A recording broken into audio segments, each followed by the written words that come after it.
জামাতের নেতৃত্বে কোনো গণ অভ্যুত্থান সফল অতীতেও হয়নি, ভবিষ্যতে ইনশাআল্লাহ হবে না, বর্তমানে তো হচ্ছেই না। জনগণের কোনো অংশগ্রহণ আছে, নিজেদের কর্মীরা, এর বাইরে তো কোনো অংশগ্রহণ নাই। তাহলে যে আচ্ছা শুনেন, আমি যে হুমকি দামকি বা হুঁশিয়ারি দিচ্ছে, সেটা কি নিজেদের রাজনৈতিক কদর বা দাম বাড়ানো? আমি আপনাকে একটা বক্তব্য দেখাই, বলুন। এই বক্তব্য নিশ্চয়ই আপনি দেখেছেন, আপনি পড়ে শোনান, তাহলে সবাই ভণ্ড, প্রতারক, মুনাফিক জনগণের সাথে গাদ্দারি করছে। মাননীয় প্রধানমন্ত্রীকে একদম সরাসরি 11 দলীয় জোটের সমাবেশে আমাদের বিরোধী দলের নেতা উপস্থিত ছিলেন, তার উপস্থিতিতে নাসিরউদ্দিন পাটোয়ারি আমাদের মাননীয় প্রধানমন্ত্রীকে ভণ্ড, প্রতারক এবং মুনাফিক বলেছে। মাহফুজ ভাই, বক্তব্য শোনেন নাই আপনি? আপনাদের নেতা কোনো প্রতিবাদ করেছে? একটু আগে শুনলাম, আপনি এখানে বসে বললেন আপনি আমাকে ইট মারবেন। মাহফুজ ভাই, আপনি আমাকে ইট মারবেন, আমি কি এই ইটের বদলে আপনাকে মিষ্টি মারবো?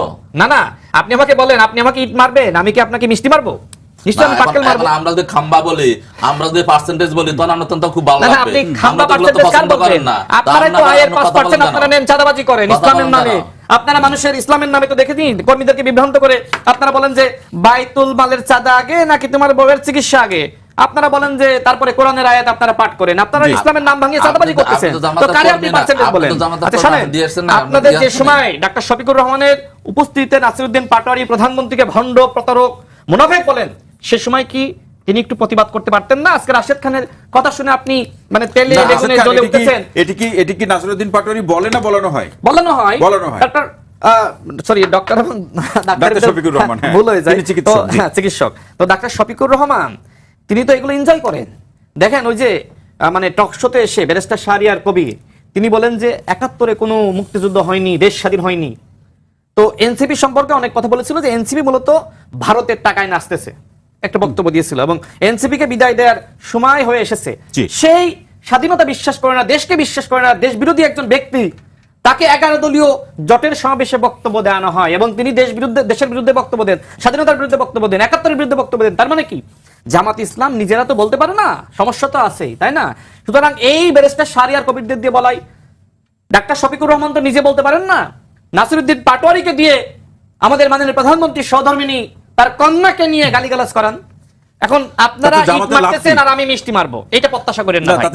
আপনার ইসলামিক দল, আপনি তো বিকৃত কথা বলেন। আপনার তো হচ্ছে সংসদে দাঁড়িয়ে আমাদের ডাক্তার শফিকুর রহমান এটা প্রতিবাদ করেছেন, বলছে জাইমা রহমান প্রধানমন্ত্রীর মেয়ে না, সে তার বিরুদ্ধে যারা কথা বলছে তাদের বিরুদ্ধে ব্যবস্থা নেন, এরকম কোন এটা বিকৃত মানসিকতার লোক। আচ্ছা ঠিক আছে, যে জাইমা রহমানকে নিয়ে, আমি শেষ করি, জাইমা রহমানকে নিয়ে অনেক বেশি এই ধরনের কথাবার্তা বলার কারণে বিশেষ করে নাসিরউদ্দিন পাটোয়ারি বলেছিল, বলার পরে আমাদের বিরোধী দলীয় নেতা অনেক সমালোচনা হচ্ছিল যে এনসিপি কে সাথে রেখে আবার এনসিপির লোকজন এইভাবে জাইমা রহমানকে নিয়ে গালিগালাজ করে। তো এরপরে তিনি মূলত বক্তব্য দিয়েছেন, কিন্তু যে মঞ্চে দাঁড়িয়ে আমাদের মাননীয় প্রধানমন্ত্রীকে ভণ্ড, প্রতারক, মুনাফিক বললেন, সেই মঞ্চে তিনিও ছিলেন। তাকে কি গালে একটা থাপ্পড় মারতে পারতেন না? নাসিরউদ্দিন পাটোয়ারিকে জামাতের আমির কি গালে একটা থাপ্পড় মারতে পারতেন না? আসার জন্য কত ধরনের বক্তব্য আপনারা দেন, আপনাদেরকে তো থাপ্পড় মারে না। ওইটার প্রতিবাদ আজকে আমি করেছি, শুনেন, ওইটার প্রতিবাদ আজকে আমি করেছি, ওইটার প্রতিবাদ আজকে আমি করেছি। আপনি আমার প্রধানমন্ত্রীকে নিয়ে আপনি যাচ্ছে তাই বলবেন, আর আমরা কি ললিপপ খাবো ভাই? এটাই বাংলাদেশের রাজনীতি কি এতই ভালো হয়ে গেছে? ভালোই যদি হইতো তাহলে 71-এ আপনারা দেশ চাননি, এরপরে আপনারা বাংলাদেশের রাজনীতি করতেছেন বিএনপি দয়া। গল্পর কত বলবেন, সব শেষ করি, জায়গাতে বিএনপি দয়া না করলে, ওই কুমির যেতে নিয়ে বিএনপি দয়া না করলে এই বাংলাদেশের রাজনীতি করতে পারতেন না। এই রাজনীতি শহীদ প্রেসিডেন্ট জিয়া রহমানের দয়া এই বাংলাদেশের রাজনীতি করতেছেন। আপনাদের উচিত প্রতিদিন শহীদ প্রেসিডেন্ট জিয়া রহমানকে সালাম জানানো। দেশনেত্রী বেগম খালেদা জিয়া যদি আপনাদের দয়া না করতো, এই বাংলাদেশে জামাত ইসলামের অস্তিত্ব থাকতো না। সুতরাং কথা বলেন, তখন কোন আরেকগুলো দেখছেন না দেখেন না, তখন কি চোখ বন্ধ করে রাখছেন? চোখ বন্ধ করে রাখছেন। এটা দেখার পরে কিভাবে ওনারা এই যে গণভোটের পক্ষে রায় দিলেন, আপনি নিজেও দেখেছেন। প্রতিবাদ দিলে আবার রায় সাইলেন্ট কিভাবে? তখন আপনি কথা বলেন, এরপর সেগুলো করলেন। এখন সেখানে তো সুনির্দিষ্টভাবে লেখা আছে যে প্রক্রিয়াটা কি হবে, এই জুলাই সনদটা কিভাবে বাস্তবায়ন হবে, গণভোটের রায়টা কিভাবে বাস্তবায়ন হবে, প্রথম সংবিধান সংস্কার পরিষদ গঠন হবে, শপথ গ্রহণ করবে, 180 দিনের মধ্যে তারা হচ্ছে সংবিধান সংস্কার প্রস্তাব রেডি করবে। আপনি লিখলে আমি কি সব মানবো? আমি বলেছিলাম আমি মানবো তো না মানলে আপনি জনগণকে কিসের উপর আমি বলেছিলাম যখন গণভোটের এই ইয়াকার বিজ্ঞপ্তি আকারে আসলো, ওয়েবসাইটে প্রকাশ করলো, তখন কি এগুলো ছিল? নোট অফ ডিসেন্ট থাকবে, তাহলে 9 মাস আলোচনা কেন করলেন? কেন আপনি তো রাষ্ট্রের ওই সময়টা অর্থ আমি তো অপচয় বললাম করলেন? সৎ সাহসটা তখন তো দেখাইতে পারলেন দেখাইছে না। তো, বিএনপি তখন তো মহাসচিব সেটা প্রতিবাদ দেখাইতে জানিয়েছে পারলেন না? না। তখন তো 9 সেটা- মাস ধরে তখন এটা নিয়ে সেটার ডিবেট উপরে হয়েছে, ইয়ে আলোচনা করলেন। হয়েছে। যখন আদেশ হয়ে গেল তখন সেটাকে প্রত্যাখ্যান করতে পারলেন না। প্রত্যাখ্যান তখন করা আপনি হয়নি, হচ্ছে প্রতিবাদ সেটা লিখে ইয়ে দেওয়া করতে হয়েছে পারলেন তো, না। তখন প্রতিবাদ আপনি জানানো হয়েছে। জনগণকে ইয়ে দিলেন, নির্বাচনের বুদ্ধি চক্রান্ত আত্মর ছিল কথা না? বললেন। আপনারা তো বলছিলেন যে শুনেন, নির্বাচন হবে না, হতে দেওয়া হবে না। যখন সরকারে আসেন তখন সব অবৈধ হয়ে যায়, যখন সরকার নির্বাচনের আগে তখন সব বৈধ থাকে। এটাই হচ্ছে দ্বিচারিতা, এটার কথাই বলছি। তো আপনি তো এটাকে অন্যভাবে ব্যাখ্যা করতেছেন। এরপর উনি প্রশ্ন করেন যে হচ্ছে যে 4টা প্রশ্নের উত্তর একটা কেমনে হবে। আর ভাই জিয়াউর রহমানের সময় গণভোট ইয়ার কি ছিল? কয়টা হয়েছিল? কি কয়টা ছিল? প্রশ্ন ছিল? প্রশ্ন তো একটা। প্রশ্নটা কি? কি প্রশ্নটা ছিল আমার নীতিকে সমর্থন করেন কিনা, তাই তো? হ্যাঁ, আপনি নীতি এবং আমি যা হ্যাঁ। কর্মকাণ্ড করেছি সবকিছু কোথায় সে কি কি কর্মকাণ্ড করেছেন সেটা জনগণের সামনে উপস্থাপন করছেন। কি করেছে আপনি জনগণ জানেন কেমনে না? বুঝছে, কেমনে জানবে তার- জনগণ? তার আজকে মেয়াদে আপনি বলতেছেন আপনি কি যে অভিযোগ 4টা ছিল প্রশ্ন আপনার বুঝতে বলেন? পারে না। তার সময় আপনার অভিযোগ কি আপনি বলেন? সব সংবিধান ইয়া করে নিলেন নিজের মতো করে, নিজের হচ্ছে যে প্রধান প্রশাসক বানা নিলেন, বানা নিলেন, আপনারা তো সব বানাইছিলেন। কিছু করে নিজের মতো করে আপনারা বানাননি? ডিসি নিয়োগ, ডিসি নিয়োগ, সব নিয়োগ আপনারা দিয়েছিলেন। কথার সাথে কি মিলান, কথা বুঝার চেষ্টা করেন, না বুঝে কথা বলেন। তো সেগুলো আর আপনি কোনো কিছু উল্লেখ করলেন না। আর আমি কোথায় কি কি কাজ করলেন সেটাই আমি জানি না, কি কি আপনার নীতি আদর্শ সেটাই জানি না। তো সেগুলো কি সুনির্দিষ্ট ছিল? না, কিন্তু এখানে রাশেদ খান যেটা বলছে রাশেদ খান 5 আগস্টের তো পরে কথা বলে- 5 আগস্টের পরে জামাতি নিশ্চয়- সবকিছু নিয়ন্ত্রণ করছে, এটা তার কথা। আমি তো একটু আগে সেটা বললাম, কথাটা একটা জায়গায় আলোচনা হচ্ছে। জি। তাহলে সেটা নিয়ে কোনো প্রশ্ন নাই, সেটা তো সব বুঝে গেছে জনগণ। আর এখন এখানে 4টা প্রশ্ন সুনির্দিষ্ট ভাবে জি। যে হচ্ছে তত্ত্বাবধায়ক সরকার ব্যবস্থা হবে, উচ্চকক্ষ আনুপাতিক হারে হবে, তারপর হচ্ছে যে এই প্রস্তাবগুলোর এইভাবে সংশোধন হবে। 4টা প্রশ্ন আছে সুনির্দিষ্ট ভাবে, এটা এখন বুঝতে পারেন না। জি, কারণ ধন্যবাদ, এটা আমাদের রাশেদ খান। বিপক্ষে যায়। রাশেদ খান। আমি কথাটা জি। শেষ করি, জি, শেষ করে আমরা দিই। সময় পাবো না, আমরা শেষ টাইমটা পরে শুনছি। আচ্ছা আমরা- শোনেন, আমার কথা হলো আমরা যে সময় পাবো না, একটু শুনে মাহফুজ আলম ভাইরা তো, মাহফুজ ভাইরা এত জুলাই জাতীয় সনদ মানেন, অথচ এই সনদ মেনে একজন নারী প্রার্থীকে তারা নমিনেশন দেননি।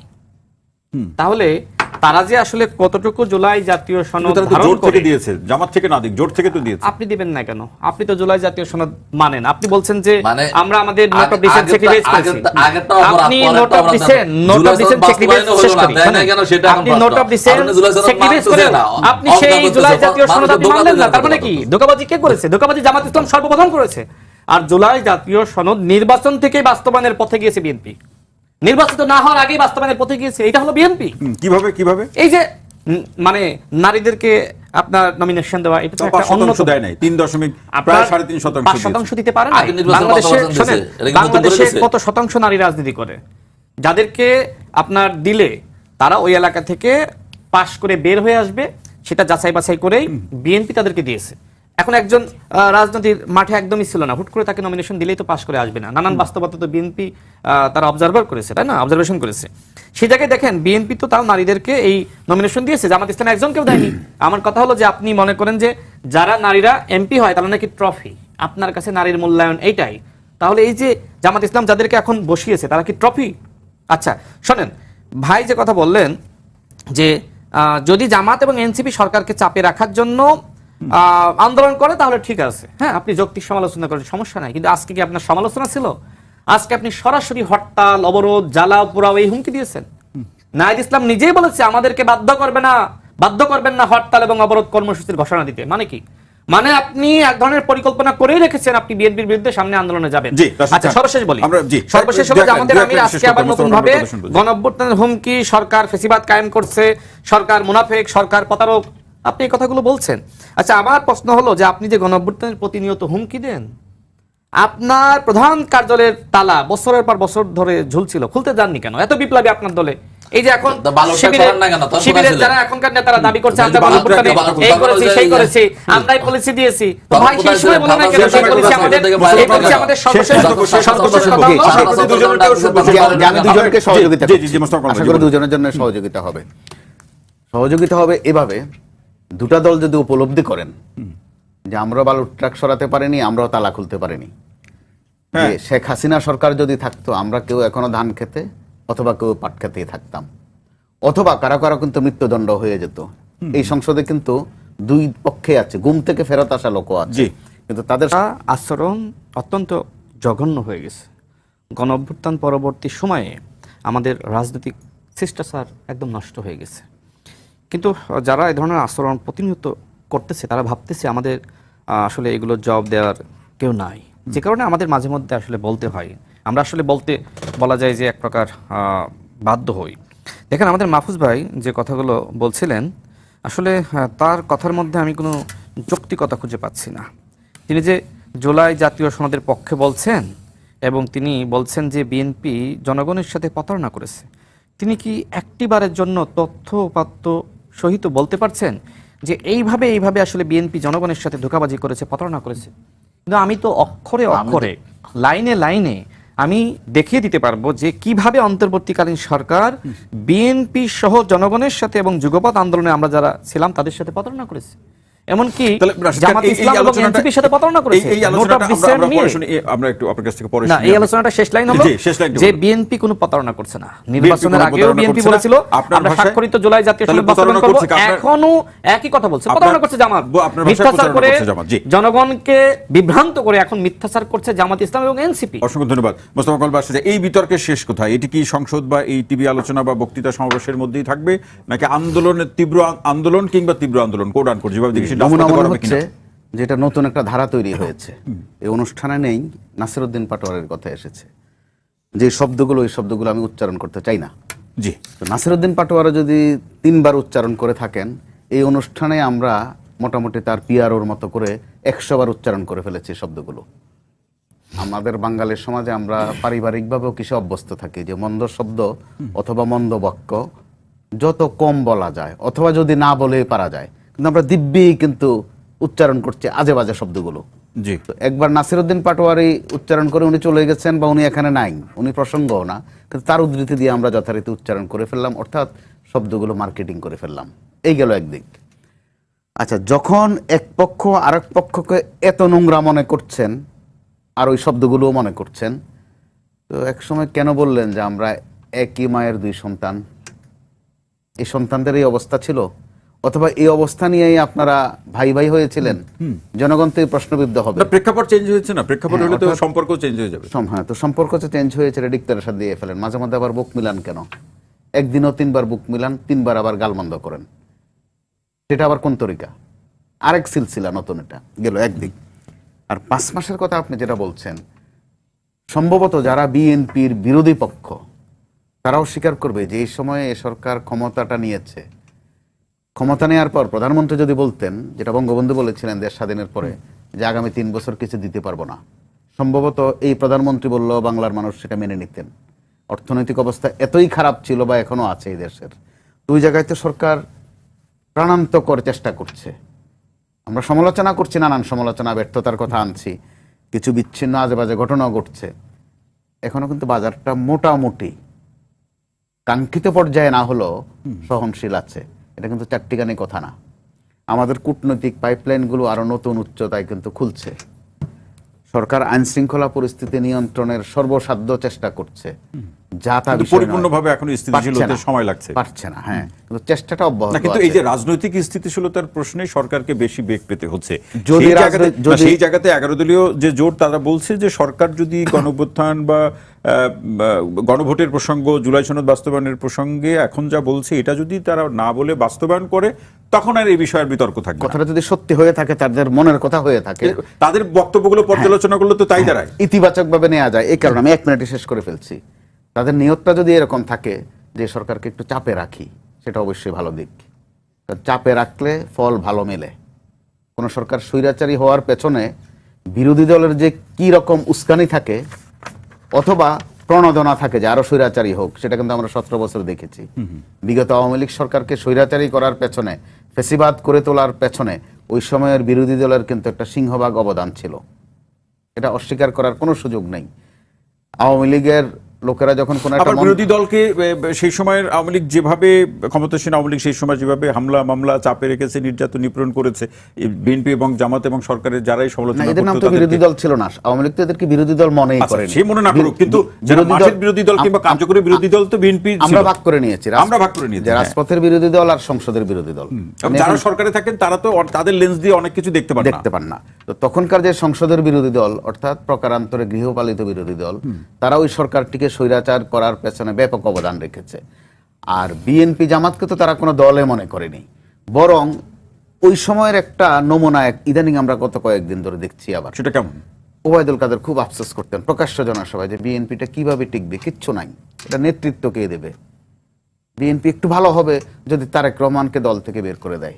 আপনার প্রতি মনে থাকার কথা, এত দরদ ছিল বিএনপির প্রতি। দল বিএনপির, কান্দে আওয়ামী লীগ, ব্যথা পাই আমি, চিল্লাচিল্লি করেন আপনি। তো ওই নমুনা ইদানিং আবার কিন্তু আমরা দেখতে পাচ্ছি।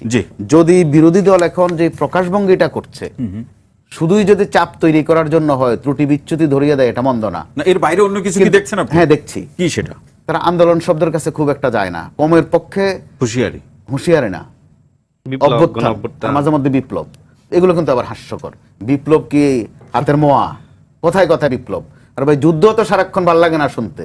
আপনি ওই সাবজেক্টে ভালো অবদান আছে, আপনার পড়াশোনা করেন এবং করান। ওয়ারের পাশাপাশি পিস শব্দটাও থাকে, যুদ্ধ ও শান্তি সমান্তরাল দুটো শব্দ। কিন্তু জামাতের অ্যাপ্রোচ মাঝে মধ্যে যে কি যেন বিপ্লব করে ফেলবে, আবার এত সোজা, অথবা কোনো অভ্যুত্থান করে ফেলবে। তো থ্রেটের মাত্রা, এটা কি থ্রেট নাকি নিজেদের উচ্চতা বাড়ানোর কোনো চেষ্টা, নাকি আসলে সরকারকে একটু চাপে রেখে? ইদানিং আমরা আবার শুনি শব্দ বোমা। এটা কি? শব্দ বোমা, অর্থাৎ বোমা নানান কিসিমের আছে, রাসায়নিক বোমা আছে, যুদ্ধাস্ত্রে ব্যবহারের বোমা আছে, আর শব্দ বোমা মূলত ফাংশনালি গালিগালাজ। যেটা আমাদের ওই ফেসবুকে সোশ্যাল মিডিয়ায় এক ভদ্রলোকের নাম খুব ঘোরে, সেফুদা। উনি নিজেও শব্দ বোমা বলতে পছন্দ করেন। একটা গালি দেওয়ার আগে বলে যে আমি এখন একটা শব্দ বোমা ছড়বো। তো 24 পরবর্তীতে এগুলো কিন্তু তামাশা। আমরা কিন্তু প্রাণগুলোর কথা ভুলে যাই, গণতন্ত্রকে অধিকতর শুদ্ধতার জায়গাতে নিবে না, মোটেই না, চর্চার প্রশ্নে মোটেই নেবে। অসংখ্য ধন্যবাদ আপনাকে। মাহফুজুল হক ভাই, আসতে চাই, যেটি আমাদের রাশেদ খান বলছিলেন যে আপনার এই অভিযুক্ত আলোচনায় যুক্তি তর্কের লেশ মাত্র নেই, তিনি বললেন। আচ্ছা, বিচার তো দর্শক শ্রোতারা করবে বা এরা করবে। এখন আমার কথা তোমার কাছে অযৌক্তিকই মনে হবে। সবসময় সরকারি দলের কাছে বিরোধী দলের কথা অযৌক্তিক মনে হয়, এবং সরকারি দল বিরোধী দলকে না আমি বলি সবসময় মনে হয় না। একটা উদাহরণ দেই, সংসদে যখন আমাদের এই যে তেল, গ্যাস, পেট্রোল নিয়ে একটা বিশ্রী রকম অবস্থা হলো, বিরোধী দলীয় নেতা সুন্দর করে শুধু একটা প্রস্তাব রাখলেন যে আমরা একসাথে কাজ করতে পারি কিনা। একটা কমিটি গঠন হলো, প্রধানমন্ত্রীর সঙ্গে সঙ্গে কিন্তু সেটা রিসিভ করলেন, একটা কমিটি ঘোষণা হলো, কাজ কিন্তু শুরু হলো না, এক রাতের মধ্যে সব সমস্যা সমাধান। তার মানে গ্রাহ্য করেন, একুরেটলি যদি বলা যায়, অবশ্যই প্রধানমন্ত্রী অ্যাটেনশন দেন সেটাতে। আপনি তো এটা দেখতে পাচ্ছেন, মানে ওই যে আপনি একটু বললেন না ওবায়দুল কাদের মতো অনেক দয়া, বিরোধী দলের জন্য মায়া। এই যে রাশেদ ভাই বললেন না যে জামাত ইসলামীতে আসলে কোন লোক তো জামাত ইসলামের সাথে নাই, সব কর্মী, ধর্ম সমাবেশ মহাসমাবেশ যা হয় সবই মানে এগুলো জামাত বা লোকও হয় না, বা হচ্ছে যে কেউ তো জামাতের ডাকে আসে না। তো ওই সময় বলতে ওই যে ভাই বললেন না যে ওবায়দুল কাদের বলতেন যে আসলে ভোট দিতে, ভোটে অংশগ্রহণ করবে কই থেকে, তাদের তো ভোটারই নাই, বাংলাদেশে তো বিরোধী দলের কোনো ভোটারই নাই, সব তো আওয়ামী লীগে যোগ দিয়ে গেছে, আওয়ামী লীগের হয়ে গেছে। এখন এটা ওনাদের মানে যখন ক্ষমতা থাকেন তখন তো যে প্রশ্নটা মাহফুজ ভাই, এখানে প্রশ্নটা হচ্ছে শক্তির চেয়ে হুমকিটা বড় হচ্ছে কিনা। আমি আপনাকে বলি ভাই, যে সেটা বলছেন ভাই, কি আমি যে প্রশ্নগুলো করছি ভাই তো একটু উত্তর দেন নাই। আমি বলছি যে নির্বাচন কমিশন যখন এই গণভোটের ইস্তেহার যখন আকার প্রকাশ করলেন ওয়েবসাইটে